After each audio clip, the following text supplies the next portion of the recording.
get my coffee and water to get it started. Nice. But let's go ahead and hop right into it, man. Go ahead and introduce yourself and three things you're grateful for. That's how we started off. So I am Robert Hunter, a founder of No Excuse Produced basketball program. Two things I'm grateful for is waking up today and my family. We got one more, three of them. And I'm grateful to have the opportunity to be here on your podcast. Lit, bro.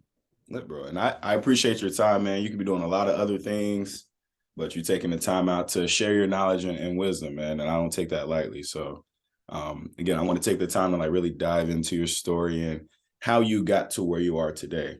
So I started off by asking a question. At what age or what grade did you realize that, dang, I actually want to play basketball in college? Great question. So probably, well, at that age, I was probably delusional. I thought I wanted to play in the NBA, and that was probably second or third grade. And so I had delusional dreams, of course, like every young kid of being an NBA player. But I realized probably later on in high school, I'm sorry, that I would probably have an opportunity to play college ball, definitely. It's when I was more inspired to want to play college ball. And when did that revelation come? Did you have a breakout game? Was there, coaches telling you that you had potential, or you just felt like, dang, I'm seeing kids out of my city go to play college and I'm better than them? Like, what was it exactly that was like, okay, like I can actually play at the next level? Playing against players that were going to college in high school, and knowing that I could compete amongst some very great talent. I think that alone showed me that I can play at that level as well, at the college level, knowing that I've competed against guys who've gone on and played at that level. Okay. Okay. And then, so take me back. So you're a high school kid. You're playing pickup or playing and practicing against guys who can play at the college level. How did that recruitment process start for you? So you realize, like, dang, I actually have a chance. What were the steps that you took to put yourself in that position? Did you play AAU? Were there exposure events that you went to? Like, take me through that whole process of like your high school years and how that went. Sure. So when my coach kind of told me a lot about different opportunities that I would have a chance to play in college, I started preparing myself as a player to get better, to work on my game, on my own time. So I would have opportunities like playing in AAU tournaments. So I played for an AAU team and got a chance to travel and play against a lot of tough competition around the Midwest area. So the gym, I think it's called the Gym Rat tournament that they host in at Valparaiso, if I'm saying it correct, in Indiana. And so it also humbles you as well too when you play in those big time tournaments, because you realize that it's also some hell of a talent around the world too that are looking for college opportunities as well. So you kind of get humbled, and when you leave from, like when I left from different AAU tournaments, it showed me that I got to work harder. It's a lot of players out here, and it's players that are better than me, so I got to get better. And I hope I answered your question. I didn't want to ramble. Nah. For the most part, you had talked about how one, your coach put you on to some opportunities, like here are some schools that potentially you can attend to. You talked about the AAU scene and getting that exposure, playing against better competition. I want you to dive deeper into the better competition aspect, because there are players nowadays where they'll play AAU, but they're not necessarily playing in the top tier AAU.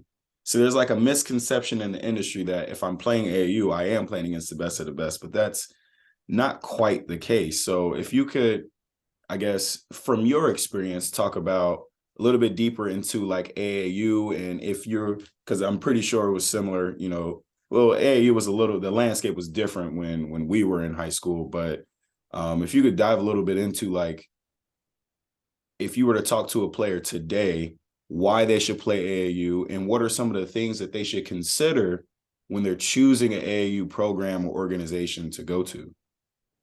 Great question. So why kids should play AAU basketball is because outside of your high school season, right, you get a lot more games, and you get an opportunity to play in front of a lot of coaches that normally wouldn't get a chance to see you when you're playing for your local high school. So you would want to play an AAU ball to get more exposure as a player, because that's a way to improve your resume as a player, to get in front of a lot of coaches and show what you can do. And also it exposes what you can't do and what you need to work on. So when you play in the next tournament, you'll be more improved as a player. Now, picking an AAU program is very essential to your success as a player. So when you're picking an AAU team, I think you should look for a team that's going to give you more exposure, meaning that they're playing in the correct tournaments with all the college coaches and exposure that's available for you. If I'm making sense, it's very important in picking your AAU team wisely. You don't want to play for a team that's not playing in the right tournaments at the right time. And now, say for instance, you're not as good as you're probably going to be later. So maybe you may have to play in an AAU team that doesn't have all the exposure yet, but they have some exposure, and they're giving you like access to social media, and they're posting things about you, and highlight tapes and things like that are very good for you. But at some point, you want to play on a shoe circuit team if you want to be a Division I athlete, a Division II athlete. Now, Division III, you can play for just about most AAU teams, but you're not going to get the exposure that you will get if you're playing for, say, an Under Armour, Nike, or Adidas team, which those teams, they are sponsored and they get more exposure, and so they get a chance to play in the live tournaments, and they're playing at the right time against the right competition in front of all of the top coaches. Yeah. Yeah. Thank you for sharing that. That's very crucial. And I love the fact that you had pointed out, like, know where you're at because you might have to play on an air quote lower level AAU team. And there's nothing wrong with that because you're getting those reps and because you don't want to go and play for these big name teams and one, not make the team. So now you ain't even playing for an AAU team because you don't try it out for all these elite teams that didn't make it. Now you don't have a home. And two, yeah, you might make the team, but are you actually playing? Because that's the only way to get better is to actually play. And now your parents might be paying, but you are not playing. And that can't be fun for any young athlete. I think that would kill your confidence. So you kind of want to play at the level you're at, but you don't want to stay at that level. You want to work on your game and hire somebody like myself or somebody like you that helps young athletes improve their skill level. I go to a lot of games and I see a lot of skill level lacking with young players, and they don't know that they have the cheat code to life with having people like myself as well as you to mentor them and help them with their skill level so they can receive the opportunities and the results that they want to receive by putting in the work. Right. And getting the information from coaches who have been there Sure. and who understand, the ins and outs of how to process. So Now that is definitely major of what you just said of accessing people that have gone to the level that you want to go to, and finding out what their journey was like to get there. or so now, you played you played AAU, you played high school basketball. From what I can remember you telling me previously, and I would like you to share it, how was your high school basketball career? How was your high school basketball season? And how did the coaches actually find you? Like, how was that recruiting process? Did they reach out to you? Did you just apply online? Did they just show up to an AAU tournament? Like, take me through your high school seasons and how that went for you. And then how the coaches started contacting you and how you made your recruiting decision. Now we're talking recruiting for college, right? Correct. Yes, sir. Okay. So for college or high school season, starting first, my high school career was pretty fun. I played on a very successful team. Now, like I mentioned before, well, I didn't mention before, but this is the first time I'm speaking about it here, but lost my train of thought, but you got to get old too. But I didn't have the all of the success that I wanted to have on a high school level, to kind of be honest with you. But I did star in my role, and so I'm all about winning. So if it takes me sacrificing my game for the ultimate team success, in that case, I was a very talented role player on a very successful team. But a lot of coaches that recruited me, to answer your question about recruitment, all of the coaches, they seen that I was a great teammate. I didn't go to the bench and pout because I was coming out of the game. I encouraged my teammates when they did something very good, like a highlight dunk or a layup or a big time play. I was very encouraging to my teammates because I knew the ultimate goal was winning. And so a lot of coaches that recruited me, and it's almost seemed like it was like a common theme of letters that I got from different coaches that were interested in me as a player and a person as well, is that they were admired. They admired me being a champion and a winner. We had a lot of success, won a lot of championships, a lot of tournaments, won our conference 3 seasons in a row.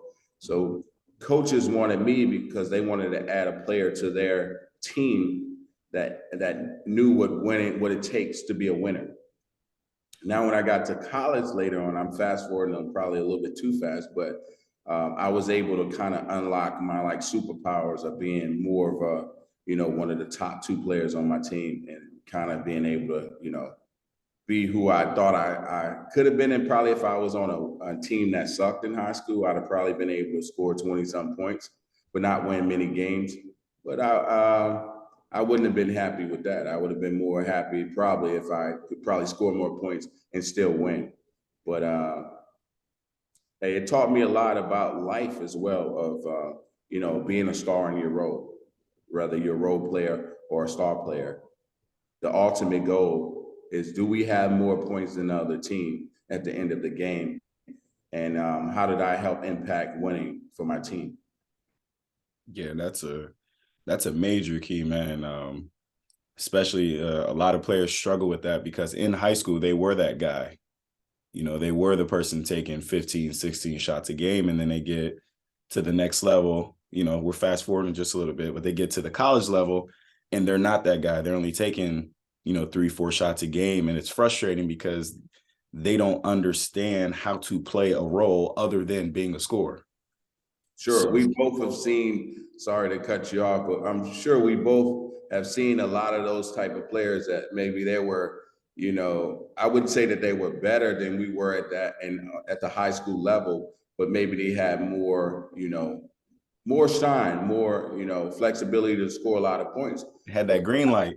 Yeah, the green light, ultra green light, right? But when you get to the college level, you're on a team with a lot of guys who had the ultra green light, right? And so how do you separate yourself from that amongst those guys and get to that next level? Because it is the next level that you have to get to when you get to college. It's not how it was in high school. So the game's played faster. It's more competitive.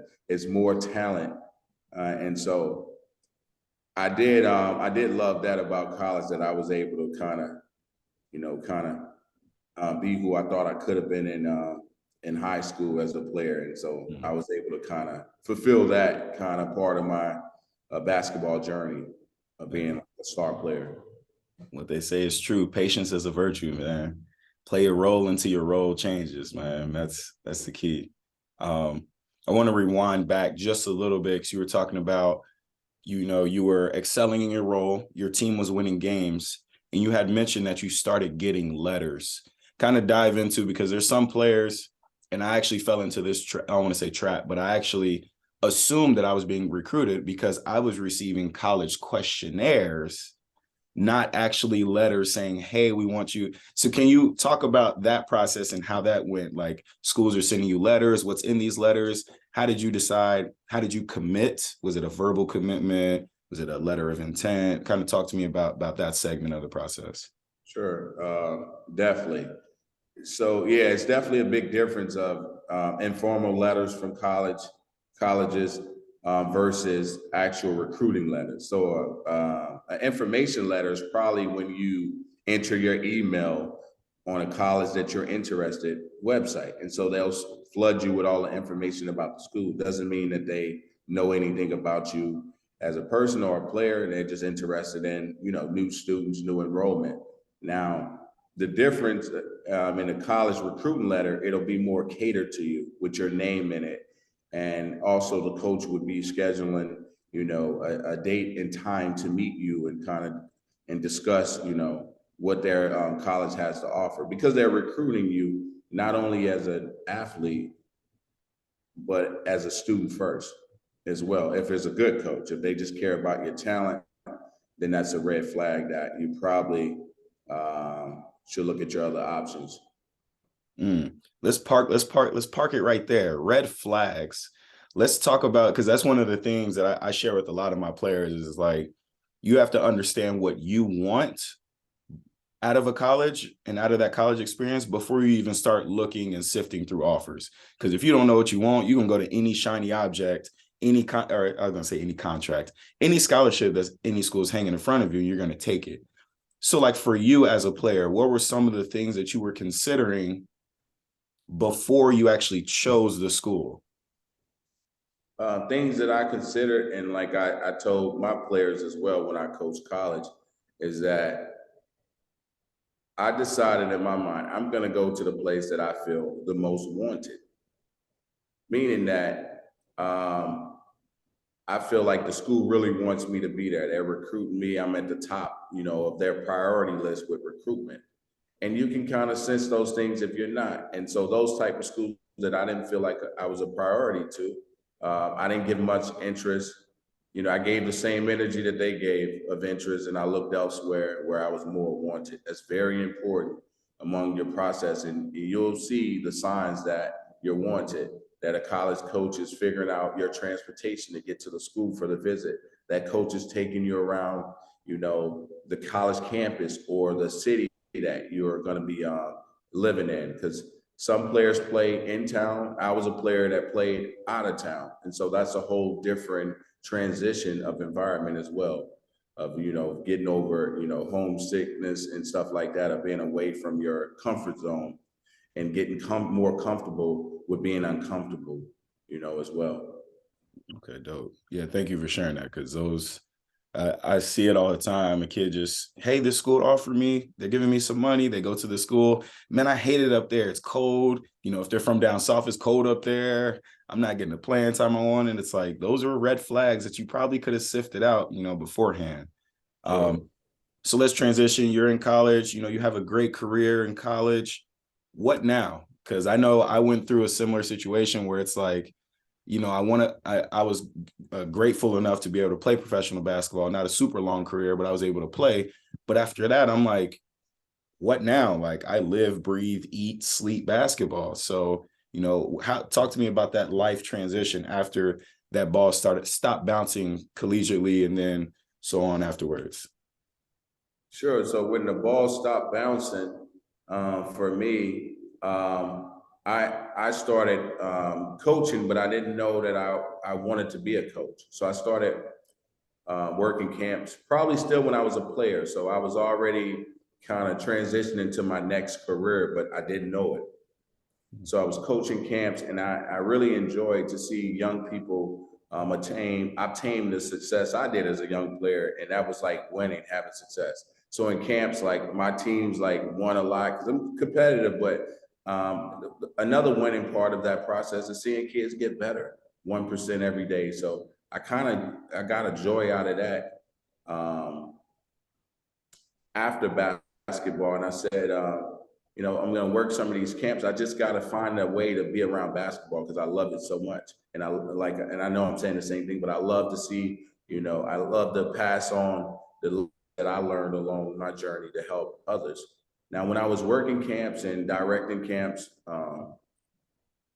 different Nike camps and stuff like that, a lot of parents after the camps were asking me, could I train their kid?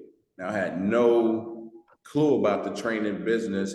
I wasn't even thinking about it. I just love being around basketball or around the game. So I started doing that and stumbled upon, wait, I can still be around basketball and make this a career.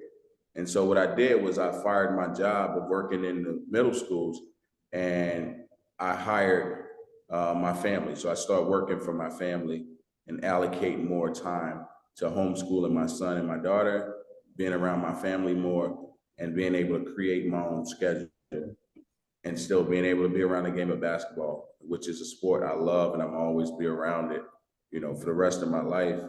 Because that was my first love as a kid. And so that's kind of how I transitioned into my next career outside of basketball when the air, left the basketball. For me, I added more air to the basketball for the youth.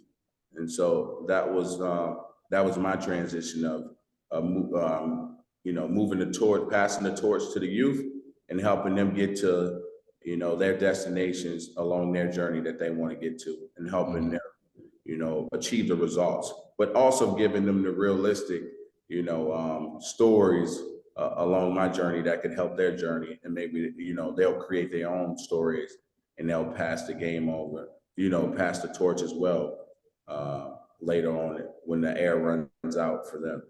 Yeah, facts. Each one teach one, man. That's the goal. So let's say as we start to come to a close, let's say one of your players, 12 years old, he's, decent fundamentals, he got some potential. What are some of the things that you're going to be consistently telling him to make sure that he's ready for the recruiting process? Like, because he's 7th, 8th grade, so he's going to start looking for AAU teams. He's thinking about exposure camps. He's heard about, hey, what's this CP3 hoops, CP3 elite camp? Like, hey, what's this made hoops tournament? Like, so what are some of the things you're going to advise him along his journey? Loaded question, I know. Yeah. Very loaded. So first and foremost is to get 1% better every day. Work on your skill level. Connect with, like I already mentioned before, connect with the people that have gone to the places you want to go to. So figure out or find a way to connect with those people. But work on your game every day. Outwork the competition. When everybody else is sleeping, you're up early in the morning getting shots up. The way that you're gonna get to where you want to go is separating yourself from the competition by outworking everybody. Now, that's easier said than done. A lot of kids, they rather, sleep in, sleep late. But keep that in mind when you're on the court and that guy's killing you, that's in front of you, because he's working harder than you, then that's telling you something. If you're not where you want to be, then go put the work in. First and foremost, before we even talk about colleges or you, the player that you want to be, the best version of yourself yet, right? So you got to get to that point first. Now, when you get to the level of where now you can start being recruited, say you're on a lower level AAU team, and now you're going to tournaments and you're the MVP of the tournament and you're the best player on the court or one of the top 2 or 3 players on the court. Now you can start the recruitment process. Actually starts a little bit earlier now for kids. I think it always kind of started probably 5th grade, around that age, around 5th grade, but you got to kind of build your resume so you can kind of get invited to like the Chris Paul camps, in high school, to get invited to the Iverson All-Star game and the McDonald's All-American game. But that starts with you putting that 1% in every day and seeing what that adds up over time. And now a lot of guys, they just, they do a little bit here, a little bit there. They shoot around here and there, and then they come back during the season and wonder why they average 3-point whatever. But you got to take a look in the mirror and say, am I doing what I need to do, to get to where I want to go, and be realistic with yourself. If you're not seeing the results that you want to see, you got to take ownership of that yourself. And I hope I answered your question. No, for sure. And I'm happy that you stayed where you did, because that's a lot of players want the recruiting advice and want to get promoted to schools and all that. And it's like, bro, you got to crawl before you walk, dog. You got to love the gym. You have to love the grind. Because if you don't love the grind, it don't matter where you go, what school you go to, you're not going to last long. Just keep it a buck. You're just not going to last, even if you are skilled and talented. I've seen players, D1, coach at a D3 school, quick story, I won't put his name out there, D1 transfer, came to our school, but he wasn't a gym rat, which makes sense. He went from D1 to D3, and we didn't know why. But after seeing his work ethic, we're like, it makes sense. He hates practice. He hates being in the gym. He's not going to last long. Sure enough, a couple weeks into the season, he quits. And it's like, you have to love the gym because you're going to end up hating your coach. Your teammates are going to end up getting on your nerves. And you're at the high school level or at the college level. It doesn't matter. If you're not working on your game, it doesn't matter who connects you with who to get into where. If you're not good enough, you're not good enough. Simple as that. Right. You got to separate yourself from the competition. Now, a lot of guys, they get that ultra green light in high school, and maybe, you know, they are one of the best players at their high school, but how many players are there in the country? And are you competing against those guys year round in different AAU tournaments and putting yourself in a position to compete with those guys? Also, another cheat code as well is when you're playing in those AAU tournaments is to kind of talk amongst your peers, find out what they're doing, you know, because it's a new era. I know our era, people didn't really give away like, you know, different skills of how to work on their game for competitive edges, which was dumb if you ask me. But talk amongst your peers, figure out, you know, the top players, what are they doing to become the top players? You know, it's very important that you find out what those things are that you can do to get to where you want to go. Because you're right, guys will go to college, and I've seen it as well. Countless guys they were a problem in high school. They were unstoppable. Got to college and they didn't separate themselves because everything was kind of, you know, they were spoon fed in high school because they were very talented, but they're not a higher priority in college because they don't put the work in. And so you still got to continue to work even harder when you get to the next level, or you won't stay at the next level. Simple as that. It's really as simple as that. So any final words, man? So definitely shout out your brand and where people can find you and where you're at. And then any last words you have for any, you know, high school players or even middle school players who are looking to get recruited. Go ahead and bring us home. Yeah, so if you guys are looking for one of the best basketball programs in the world, Yes, then sir. look no further than No Excuse Reduce. I mean, we start at whatever level you on. Now, we do get players that are very talented players, and we help them get to the next level that they want to get to, whatever that next level is for them. Also, we work with the kid that maybe they got cut from their team and they're not where they want to be, but we help them, you know, get to the results. Now that doesn't happen in 1 month or 3 months. That may be a year-round process. That may be a whole year. I've had kids that, you know, they didn't make the team, you know, for whatever reasons. But now that I had a kid who's made his team, not only made his team, but now he's starting for varsity.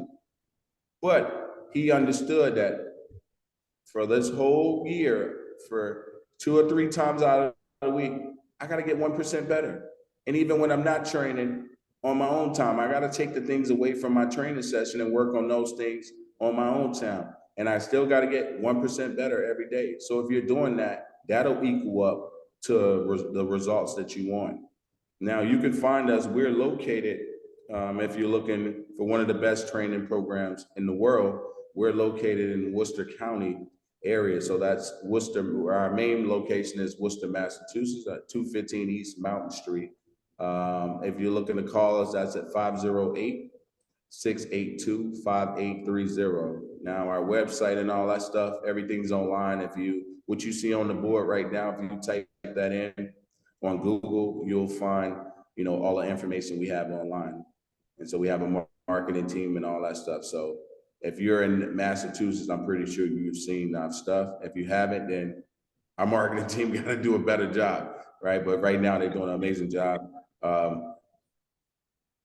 Also, I'm honored that you took the time out of your day, you know, to give me your platform to talk to the youth, because I think this is going to be very essential to young players if they take the information that they need to take from this conversation and apply it to their journey in basketball, and they'll get to where they want to get to. So thank you. Nah, man, thank you again for your time. And like you said, it all of this means nothing if they don't take the resources and do something with it. Bringing empowerment and skills together. We can empower you, but you got to take those skills and bring it together to go ahead and achieve whatever it is that you want to achieve. So again, man, you definitely dropped some gems in here, dog. So I appreciate you sharing. And if y'all ain't reached out to No Excuse Produce yet, man, now's your chance, because spots is filling up fast. So I better get in that lab. Yeah, definitely, man. Well, But all right, thank you. man.